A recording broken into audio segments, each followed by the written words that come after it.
Hey guys, so I got back into town a little earlier than I thought I would and decided to throw that video together. So what we've got is just going to show you how I actually make these tracks. So this particular song, the reason that I did it is the snare was just way too present in the overheads, and I really didn't like how the snare sounded when the song came together. So I ended up rebuilding the ambience tracks and resampling the top snare track, keeping the bottom so that there's some continuity there. But with the snare being so loud in the overheads, and with this being such a dense rock mix, it was getting in the way, and there was discontinuity between the samples that we had put down in the new ambience track and what was coming through in the overheads. The other reason is the compression that I wanted to use to kind of even out the crashes. Because if you listen to this, I'll just play a little bit of it. You know, the drummer's hitting quarter note, but they're accenting on the upbeats. And I kind of wanted to bring those accents up a little bit. But with this snare drum cranking through, the compression was just out of control. So, with the EQ and compression on, so this is just the overhead track.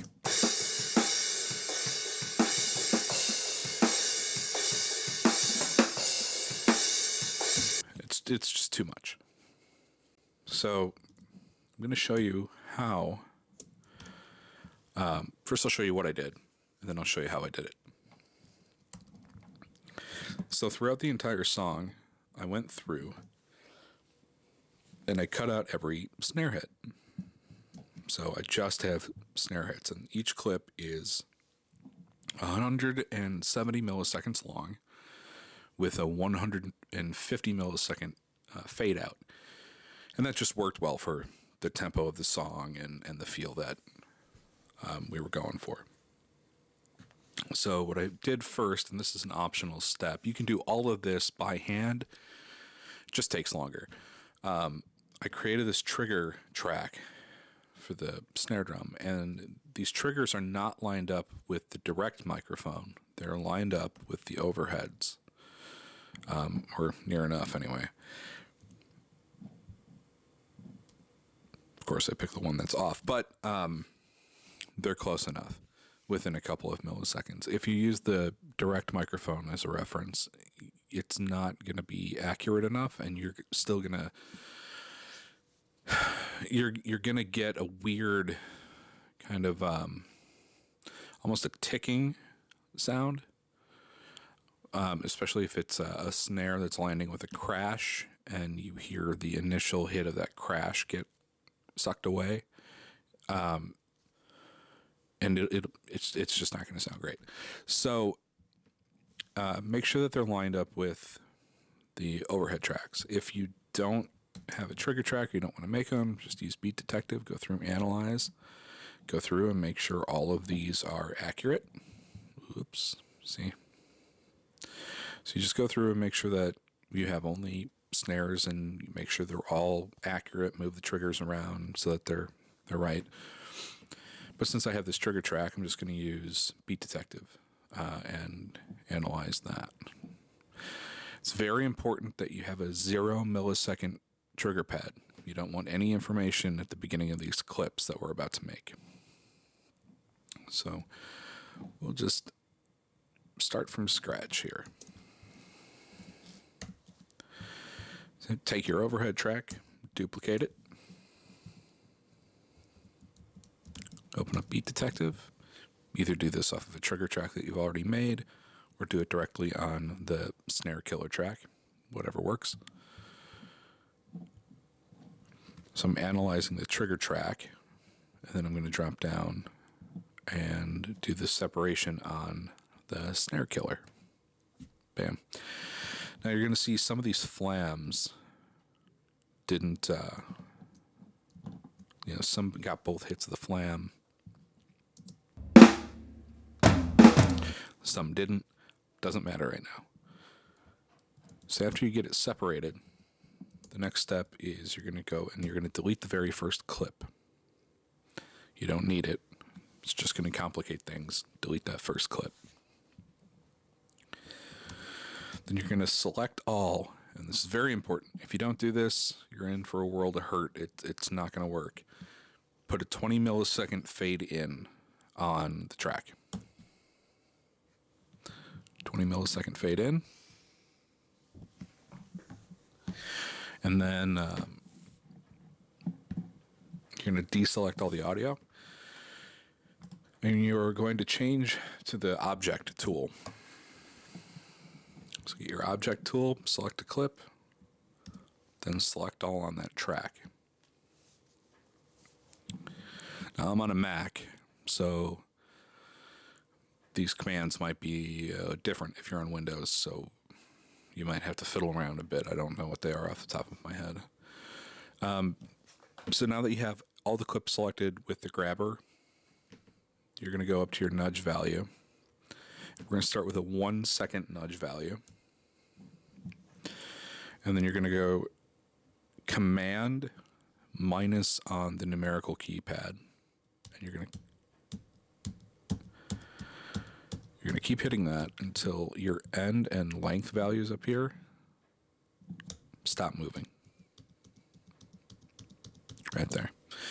So what we're doing with these steps is we're conforming all of these clips to the same length. So after we do our 1 second, we'll drop down to 100 milliseconds. Same thing.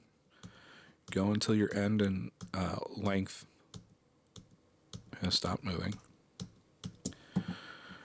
Then we'll go to 20. Same thing.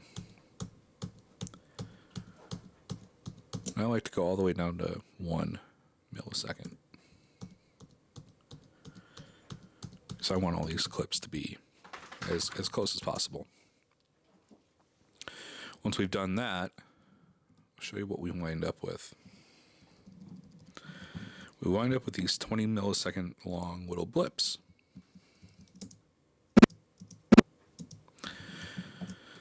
And if we didn't have the fade there, those clips would have eventually just nudged down to nothing. They would have totally disappeared.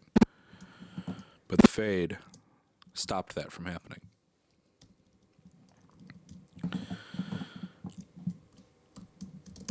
So we go back to our object tool. Grab it again. Make sure we're getting the whole thing. There we go. Select all. Then we're going to go back up to our nudge. We're going to set this for 150 milliseconds. And then Command and plus. It's kind of easy to remember. Command minus on the keypad removes the time. Command plus on the keypad adds the time.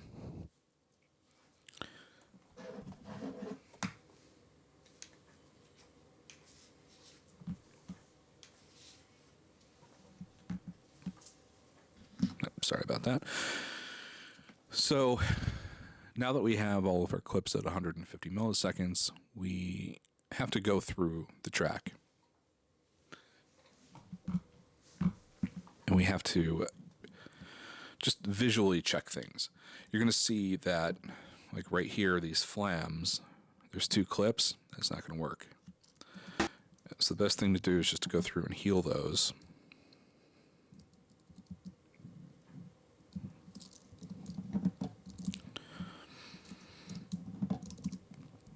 This one's not quite long enough, so we'll just drag that out.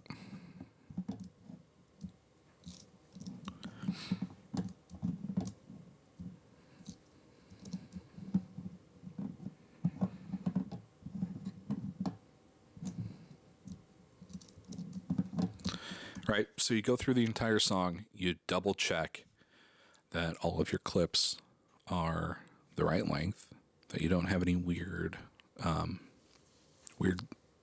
splits in the audio.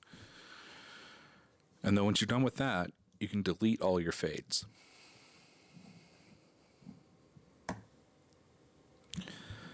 And then we're going to add a fade out of 100 milliseconds. I prefer an equal power S curve for this. It just sounds kind of the most natural to me, but it's worth playing around with fade shapes. Yeah, this works for me. It may not work for you. So we'll do 100 millisecond fade out. So if we did everything right, we have 170 millisecond long clip. Oh, I'm sorry. No, that was incorrect. We want a 150 millisecond fade out for this song. So 170 millisecond long clip, 150 millisecond long fade out. Of course, this one's longer because it's a flam, so we have to get both hits in there. So we wind up with this.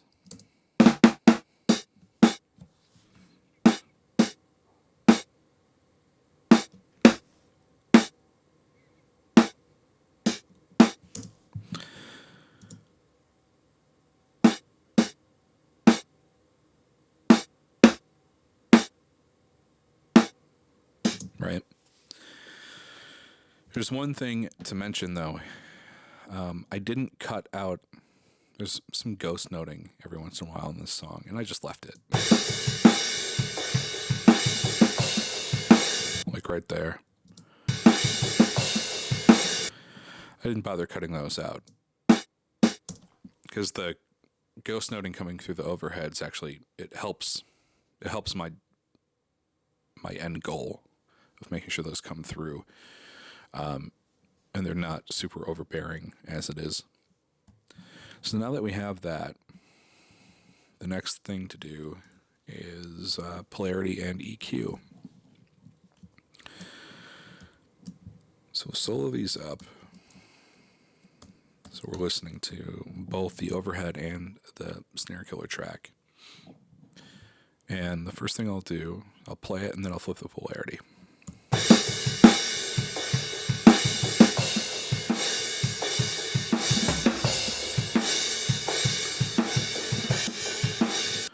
Right? And actually it should be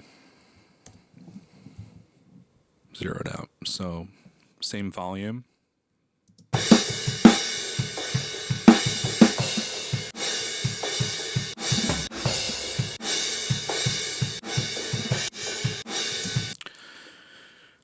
Snare's definitely gone, but so is a lot of the cymbal information. That's no good. So the next step is take a low pass filter. I like a 6 dB per octave filter for this. We're going to play it, and then we're going to jog that filter down until we're starting to get back the transient information of the cymbals, but the snare isn't super overbearing.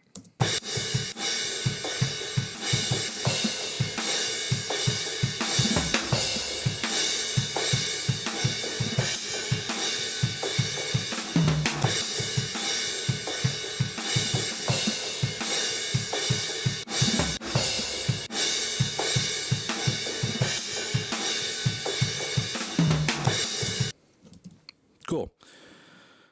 Almost there. The last thing is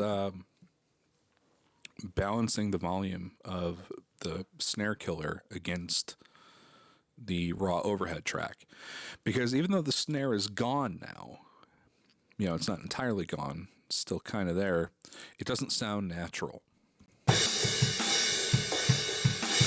It sounds like there's something happening. So I'm just going to start bringing the snare killer fader down a little bit until it starts to sound natural, just like a quieter snare.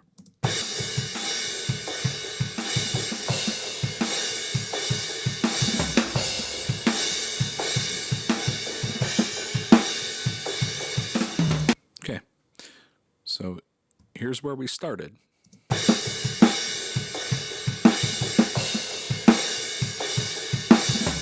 Here's where we wound up.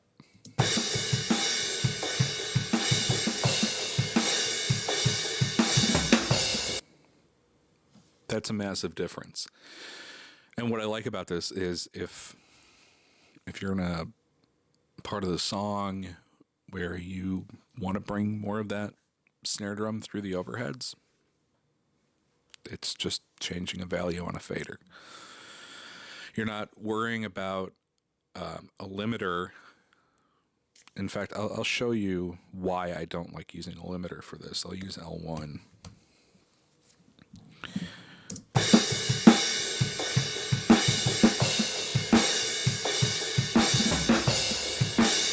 See, it never really goes away. It won't trigger your compression as hard, and that's cool, but the snare never really goes away. And when you really crank down on it to get the snare to go away, you start getting tearing artifacts. No good.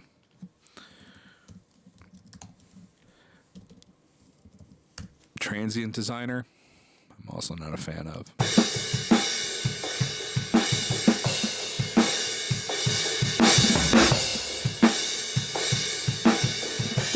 Just doesn't do it. This, on the other hand,